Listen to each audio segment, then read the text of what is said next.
সুন্নাতুল জামাত সংগঠনের বিভিন্ন শাখা সংগঠনের দায়িত্বপ্রাপ্ত ব্যক্তিবর্গ, সংগঠন প্রেমী, এলাকার বিশিষ্ট গুণীজন, শ্রেণী নির্বিশেষে সকলের প্রতি জানাই আন্তরিক মোবারকবাদ।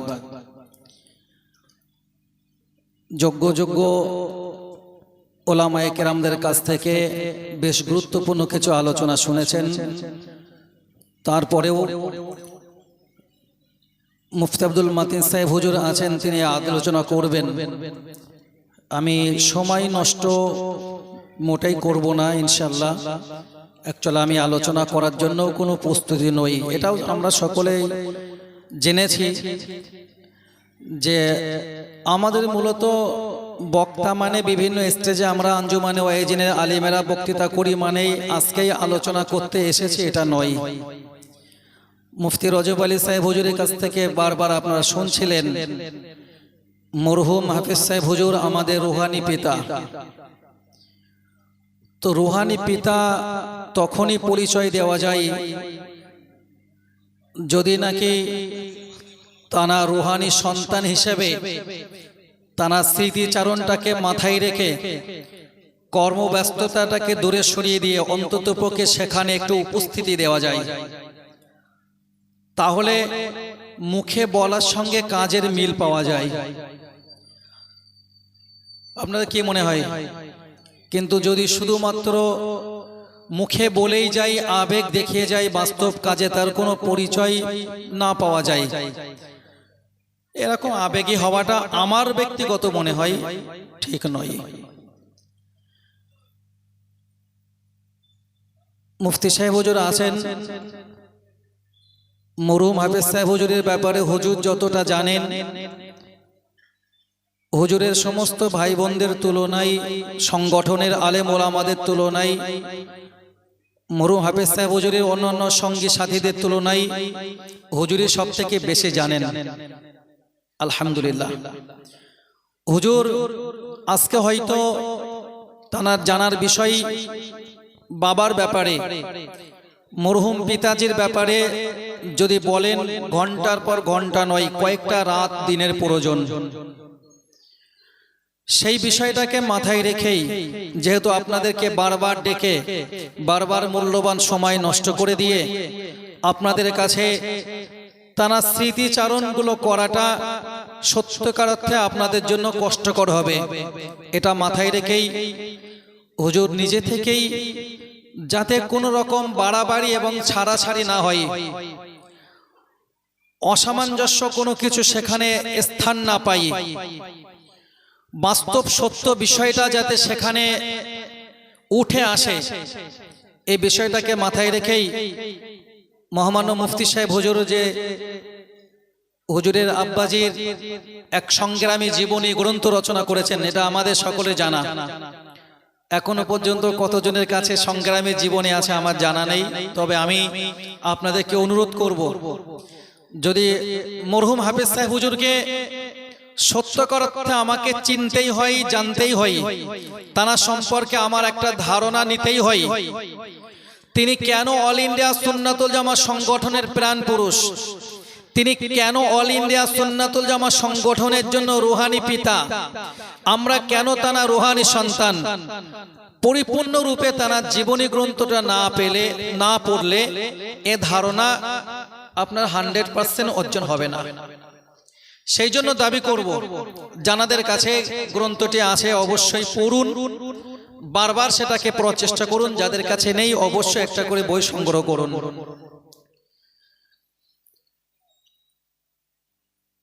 আল্লাহ পাক রব্বুল আলামিনের মেহেরবানি, আমরা এমন একটা সংগঠন করি এবং আমাদের সংগঠনের প্রাণ পুরুষ এমন একজন ব্যক্তিত্ব, যে ব্যক্তিটার দিকে তাকালেই মুফতি রজব আলী সাহেব পবিত্র কোরআনের সূরাতুল ফুরকান থেকে আল্লাহ তাআলা রহমতের বান্দাদের বেশ কিছু গুণের কথা আলোচনা রাখছিলেন। আমি ঠিক ও জায়গা থেকেই আয়াতে কারিমার একটি অংশ আপনাদেরকে শোনালাম, যে আল্লাহ রহমতের বান্দা তারাই যারা যখনই কারোর সঙ্গে কথা বলে ওই ব্যক্তিটা যদি হয় মূর্খ, ওয়াইযা খাতাবাহুমুল জাহিলুনা, যদি কোনো জাহেলদের সঙ্গে, অজ্ঞদের সঙ্গে, মূর্খদের সঙ্গে কথা বলেন তো ক্বালু সালামা, তাদের কথাটা থাকে শান্তিপূর্ণ। মরহুম হাফেজ সাহেব হুজুরকে যতটুকু পেয়েছি, আজকে অল ইন্ডিয়া সুন্নাতুল জামাত সংগঠনকে দমিয়ে দিতে, কর্মকাণ্ডগুলোকে স্টপ করে দিতে, অল ইন্ডিয়া সুন্নাতুল জামাত সংগঠনের অনুসারীদেরকে বিভিন্ন রকম ভাবে হেয় প্রতিপন্ন করতে আজকে যেমন এক শ্রেণী মানুষ আছে, মরহুম হাফেজ সাহেব হুজুরের জীবিত থাকা অবস্থায়ও ছিল। কিন্তু হাফেজ সাহেব হুজুর বারবার একটা কথা বলতেন, গালি দেওয়া নিন্দুকদের কাজ, নিন্দুকরা সে কাজটি করছে, আমাদের কাজ কিন্তু নিন্দুকদের মতো গালি দিয়ে আমাদের জবানটাকে নষ্ট করা নয়, বরং আমাদের যে কাজটা করতে হবে আমরা ওই কাজের দিকে এগিয়ে যাই। আলহামদুলিল্লাহ, আজকে ফুলে ফলে সুশোভিত অল ইন্ডিয়া সুন্নাতুল জামাত সংগঠন। আপনি কেন অল ইন্ডিয়া সুন্নাতুল জামাত সংগঠনের সঙ্গে থাকবেন? অনেক সংগঠন তো আছে, কিন্তু থাকবেন কেন? হযরত ইয়াহইয়া ইবনে মুআয রাহমাতুল্লাহি আলাইহি তিনি একটি জায়গাতে বলেছেন যে প্রকৃত চতুর মানুষ তিনি প্রকৃত বুদ্ধিমান, যে মানুষটার ভিতরে তিনটি দিক লক্ষ্য করা যায়। খুব ভালো করে মাথায় রাখুন। আমরা অনেক সময় নিজেদেরকে খুব জ্ঞানী বলে পরিচয় দিতে চাই, কিন্তু না। হযরত ইয়াহইয়া ইবনে মুআয রাহমাতুল্লাহি আলাইহি বলছেন ওই ব্যক্তিটাই প্রকৃত জ্ঞানী যার ভিতরে তিনটি দিক লক্ষ্য করা যায়, যার ভিতরে তিনটি গুণ পাওয়া যায়। এক নাম্বার গুণ, যে ব্যক্তিটাকে দুনিয়া ত্যাগ করার আগেই ওই ব্যক্তিটা নিজে থেকে দুনিয়া ত্যাগ করেছে। সুবহানাল্লাহ বলুন।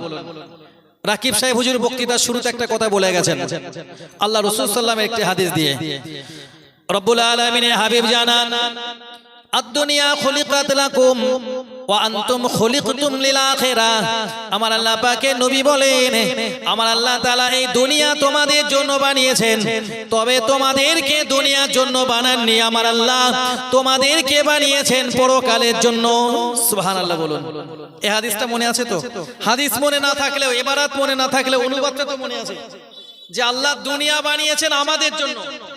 দুনিয়া সুখ স্বাচ্ছন্দ্য নাজ নিয়ামত আল্লাহ আমাদের জন্য বানিয়েছেন, মাখলুকাতের জন্য বানিয়েছেন, তবে আমাদেরকে আমার আল্লাহ দুনিয়ার জন্য বানাননি, আল্লাহ আমাদেরকে বানিয়েছেন পরকালের জন্য। সুতরাং দুনিয়াতে খুশিতে থাকতে, দুনিয়াতে শান্তিতে থাকতে, দুনিয়াতে সুখের জীবন পরিচালনা করতে, সুখের সংসার জীবন গঠন করার জন্য যদি আমরা ব্যস্ত থাকি, তাহলে তো বুঝতে হয় আমরা দুনিয়া লোভী হয়েছে, দুনিয়াতে আমাদের অনেক উন্নতি এসেছে, মাগার আমরা প্রকৃত চতুর না। কারণ কেন চতুর নই? আমার আল্লাহ যে বললেন, ওয়ালাল আখিরাতু খায়রুল লাকা মিনাল উলা, এই পরকালের জিন্দেগিটাই তোমাদের জন্য অতি উত্তম এহ জগৎ অপেক্ষা। সুবহানাল্লাহ। এহ জগৎটা তো আমাদের জন্য অস্থায়ী, এখানে চিরস্থায়ী থাকার জন্য নয়।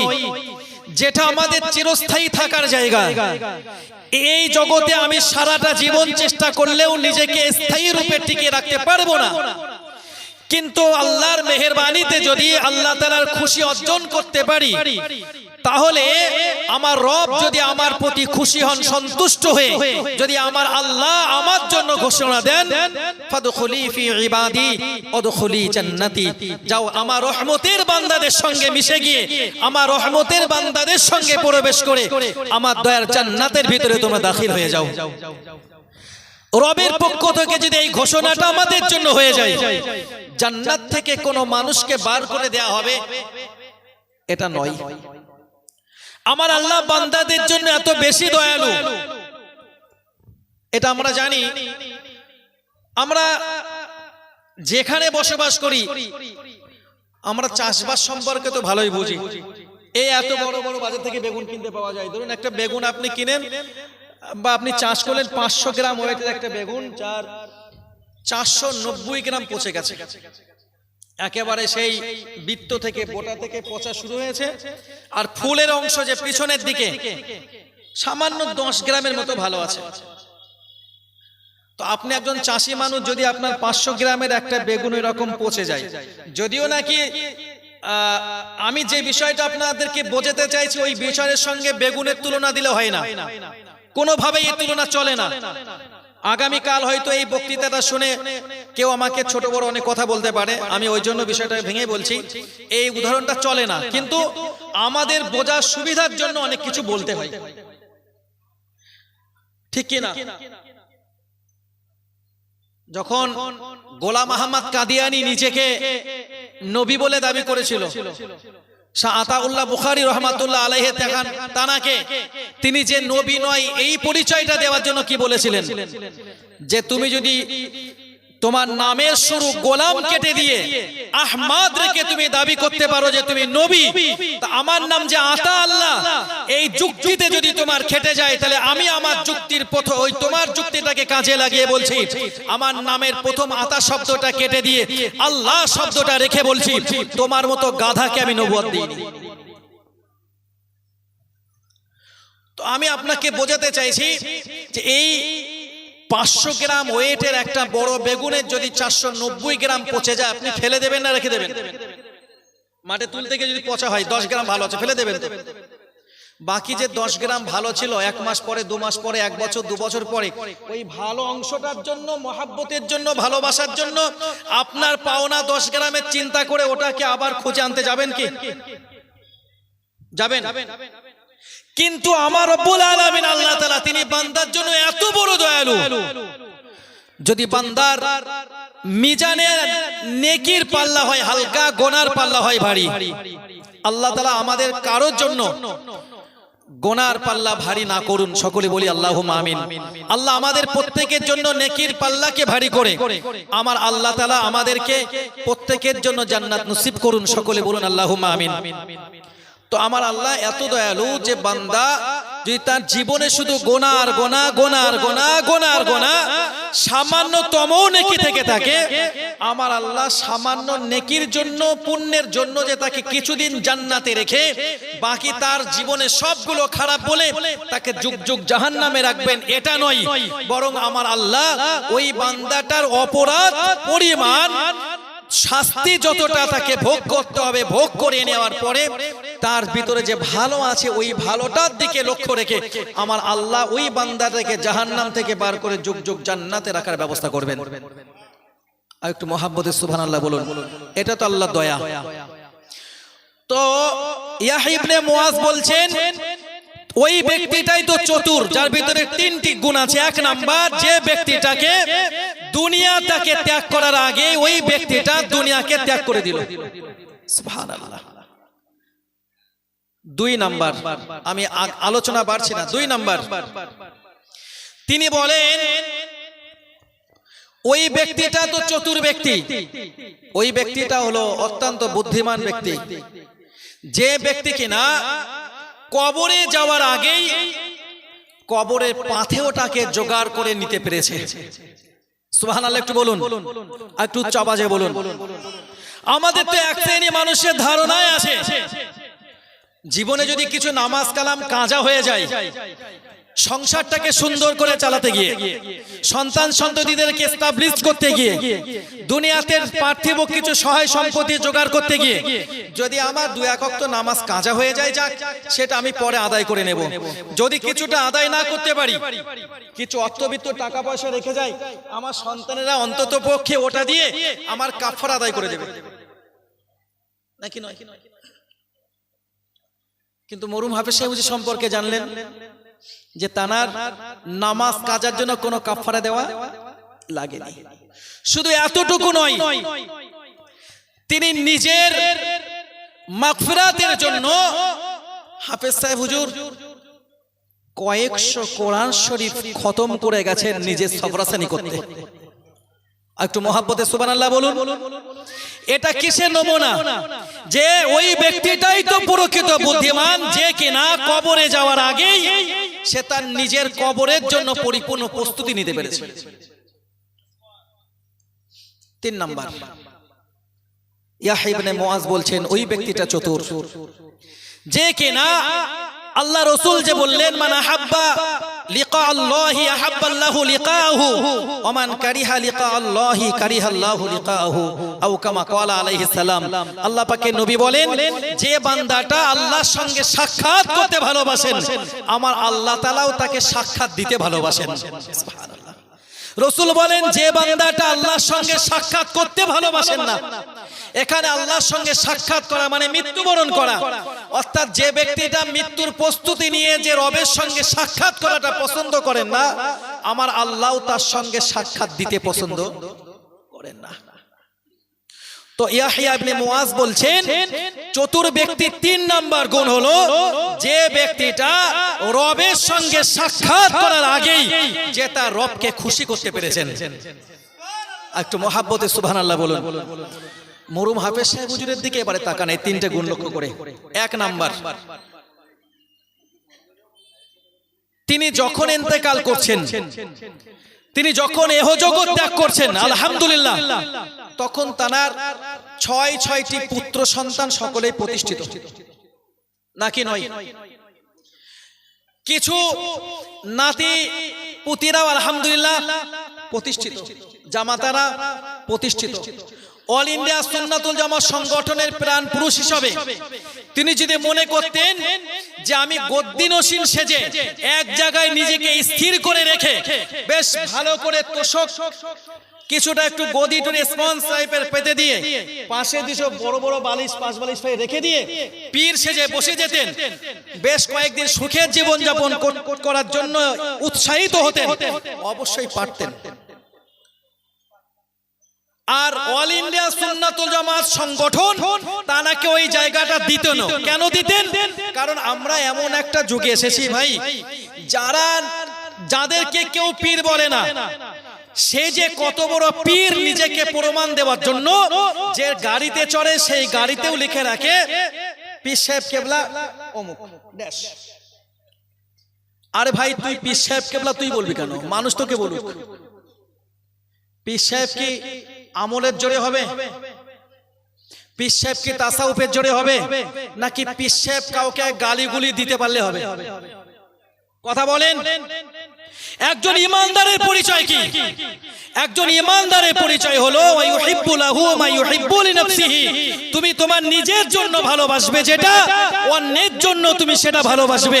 এটাই তো একটা মুসলমানের উপরে আর একটা মুসলমানের যে 6টি হক আছে, সেই 6টি হকের ভিতর একটি যে তুমি নিজের জন্য যেটা ভালোবাসবে অন্যের জন্যও সেটা ভালোবাসতে হবে। ভাই বিপদ কখনো কাউকে বলে আসে না, আসে। আমি এখন এই বইকারা গ্রাম থেকে আমার বাড়ি তো প্রায় 15-17 কিলোমিটার হবে। আমি তো জানি না আমার কোনো বিপদ আসতে পারে কিনা। আমি যদি রাস্তায় চলতে চলতে রুট অ্যাক্সিডেন্ট করি, তো আমার যদি সত্যকারে ঈমান থাকে তাহলে অল কদরি খাইরিহি ওয়া শাররিহি মিনাল্লাহি তাআলা, আমার ভালো মন্দ যা কিছু ভাগ্যে আছে কার পক্ষ থেকে? আল্লাহর পক্ষ থেকে হয় না? বিপদ কার পক্ষ থেকে হয়? আল্লাহর পক্ষ থেকে। যদি কারোর ভিতরে সামান্যতম এই সেন্সটা থাকতো, রমজান মাস চলছিল যখন মানুষের আল্লাহ পাকের পক্ষ থেকে ক্ষমা পাঠানো হয়, যখন রমজানে আল্লাহ পাকের পক্ষ থেকে মানুষদের জন্য বান্দাদের জন্য জান্নাত দেওয়ার ব্যবস্থা করা হয়, ওই সময় মুফতি আব্দুল মাতিন সাহেব হুজুর একটা অ্যাক্সিডেন্ট করেছিলেন, জানা আছে আপনাদের? সেটাকে নিয়েও এক শ্রেণী মানুষ গালিগালাজ করা বলেন বা তানার ওই বিপদে খুশি প্রকাশ করা বলেন, এগুলো করেছিল না করেনি? করেনি? করেছিল। কেন করেছিল বলেন তো? আচ্ছা, সে যে নিজের খায়েশ পূরণ করার জন্য মুখে যেটা এসেছে সেটা বলার জন্য, একটা প্রতিশোধ করার জন্য এটা বলছে, ওটা করতে গিয়ে বা বলতে গিয়ে যে ইমানের খাতরা হচ্ছে, এই বিষয়টা একবার জানার দরকার ছিল না? ছিল না? ছিল। আমি আলোচনার পারছি না, শেষ করছি শুধু এতটুকু। কবি বলছেন ফালা তাসহাবান্না, তোমাদের জন্য না মেশামেশি করা উচিত নয়, তোমাদের জন্য সঙ্গ দেওয়া উচিত নয়, তোমাদের সঙ্গে কারোর সঙ্গে অ্যাডজাস্ট হয়ে মিশে থেকে কাউকে ফলো করা এটা তোমাদের জন্য উচিত নয়। ইল্লা, তবে তোমরা তাদেরকে সঙ্গ দেবে, তোমরা তাদের সঙ্গে মিশবে, ইল্লা তাকিয়ান, যারা হবে পরহেজগার।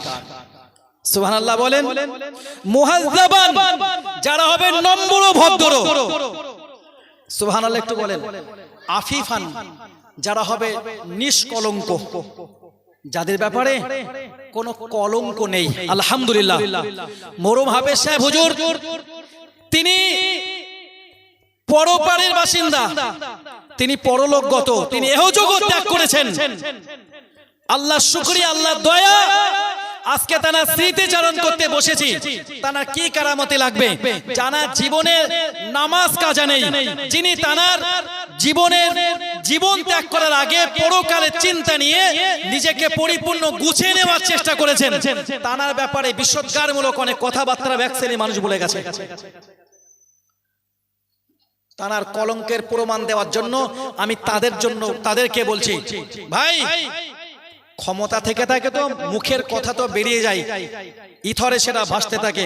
ক্ষমতা যদি থেকে থাকে, হাফেজ সাহেব হুজুরের ব্যাপারে যে কথাগুলো বলছিলে, একটা প্রমাণ করে দেখিয়ে যাও, একটা প্রমাণ করে দেখিয়ে যাও। আর তোমরা যে নিজেদের ব্যাপারে খুব সাধু ভাবো, তোমরা কতটা সাধু এটা বাংলার মানুষ জানে। অন্তত পক্ষে এই দাবিটুকু রাখছি, কোন মুর্দা মানুষের ব্যাপারে বিশ্বজ্ঞানমূলক কথাবার্তা বলা থেকে যদি মুখে লাগাম না দাও, কোন জীবিত মানুষের কাছে কোনো অপরাধ করলে ওই জীবিত মানুষটার কাছে গিয়ে মাপ চেয়ে নিতে পারবে। আর জীবিত মানুষ যদি তোমার প্রতি কোনো বদদোয়া দেয়, ওটা যত মারাত্মক হবে, একজন মৃত মানুষের বদদোয়া তার থেকে আরো বেশি বেশি বেশি মারাত্মক হবে। আল্লাহ তাআলা আমাদের সকলের জন্য সহিহ বুঝদান করুন। সকলে বলুন আল্লাহুম্মা আমিন। ভাষাগত ত্রুটি আল্লাহর রাস্তে মাফ করবেন। অল ইন্ডিয়া সুন্নাতুল জামাত সংগঠনের সমস্ত কাজের প্রতি আপনাদের সুদৃষ্টি রাখার জন্য দাবি রেখে আমি আমার বক্তৃতা এখানে শেষ করলাম। আসসালামু আলাইকুম ওয়া রাহমাতুল্লাহ। অনেক অনেক ধন্যবাদ মাওলানা মুসা সর্দার সাহেবকে। তবে কিছু মনে নেবেন না, সময় 45 মিনিট, কিন্তু ব্যক্তি এখনো 3 জন। একটুখানি দাঁড়া দিন, মনে একে চেনেন আপনারা?